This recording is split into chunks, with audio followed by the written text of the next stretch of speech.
પ્રદેશ ભાજપ લઘુમતી મોરચાના પૂર્વ મહામંત્રી અને બોટાદના ગઢડાના વતની ઇરફાનભાઈ ખીમાણીના પિતા અને પુત્રના નામ મતદાર યાદીમાંથી કમી કરવા અરજી.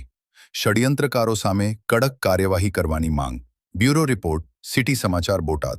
ઇરફાન ખીમાણી, પ્રદેશ ભાજપ અગ્રણી, ગઢડા. ઘણા દિવસથી વિવિધ અમારા સમાજના આગેવાનોના કાર્યકરોના ફોન આવતા હતા કે અમારા નામ રદ કરવા માટેના 7 નંબરના ફોર્મ મામલતદાર ઓફિસની અંદર કોઈ તરાત વ્યક્તિ દ્વારા ભરવામાં આવ્યા છે.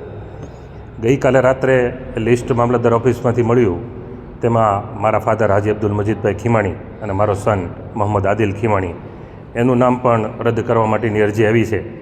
એવી માહિતી આવતા તાત્કાલિક મામલતદારશ્રીનો સંપર્ક કર્યો.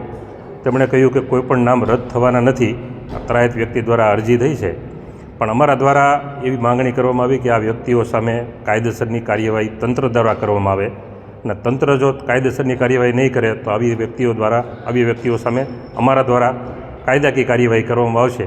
આ અંગે બપોરે 3 કલાકે મુસ્લિમ અગ્રણીઓ દ્વારા આવેદનપત્ર આપવા જવાનું છે મામલતદાર ઓફિસે, અને આવા લોકો સામે કડકમાં કડક પગલાં ભરવામાં આવે.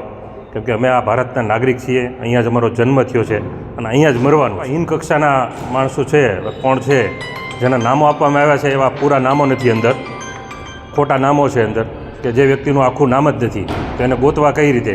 પણ અમારા દ્વારા મામલતદારશ્રીને આ જે દેવા માટે આવ્યા એના CCTV ફૂટેજ પણ માંગણી કરવામાં આવી છે.